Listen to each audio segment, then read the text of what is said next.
Hello friends, তোমরা সবাই কেমন আছো? আশা করছি তোমরা সবাই অনেক ভালো আছো। আমি অনেক অনেক ভালো আছি। দেখো, আজকে আমি এমন একটা রেসিপি বানাবো যেটা বাচ্চাদের খেতেও খুব ভালো লাগবে আর অনেকটা হেলদি। ওই খাবারটা তোমরা দেখলেই বুঝতে পারবে। তার জন্য দেখতে হবে পুরো ভিডিওটা, স্কিপ করলে চলবে না। তো চলো, আমি স্কিপ না করে তোমরা ভিডিওটা দেখতে থাকো, আমি বলতে থাকছি। দেখো, আমি এখানে ঘি দিয়ে দিয়েছিলাম, তোমরা চাইলে এখানে বাটার ইউজ করতে পারো। আমি বাটারটা সবসময় দিয়ে থাকি, আজকে আমি ঘি দিয়ে দেখাচ্ছি।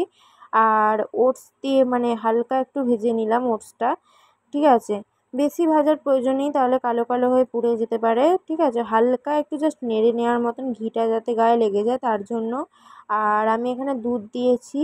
তবে হ্যাঁ, যে 1 বছরের বাচ্চা মানে নিচে বাচ্চাদের তোমরা দুধ দিয়ে এটা করবে না, ঠিক আছে। মানে ফর্মুলা মিল্ক মিশিয়ে নেবে তোমরা, জল দিয়ে এটা ফুটিয়ে। দেখো, আমি কিশমিশ দিয়ে দিয়েছি আর এর আগে আমি কাজুগুলো দিয়ে দিয়েছিলাম, এটা তোমাদেরকে দেখাতে জাস্ট ভুলে গেছি। আর দেখো, এখানে আমি দিয়ে দিচ্ছি মানে তাল মিছরি। তোমরা চাইলে এখানে গুড় ইউজ করতে পারো। আমি বলবো বাচ্চাদের ক্ষেত্রে চিনিটা না ইউজ করাটাই বেটার।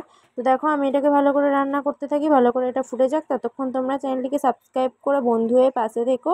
অবশ্যই একটা লাইক কমেন্ট শেয়ার করে দিও, ঠিক আছে। কারণ তোমাদের একটা লাইকে অনেকটা মোটিভেট হয়ে, বিশ্বাস করো। তোমরা বিশ্বাস না করলে লাইকটা করে দেখতে পারো। আর তোমরা অবশ্যই কমেন্ট করে বলবে তোমরা কে কোথা থেকে ভিডিওটা দেখছো। আর পরবর্তী ভিডিওতে তোমাদের নাম নেওয়ার আমি অবশ্যই চেষ্টা করব। তো দেখো, আমি এখানে ভালো করে বানিয়ে নিয়েছি পায়েসটা।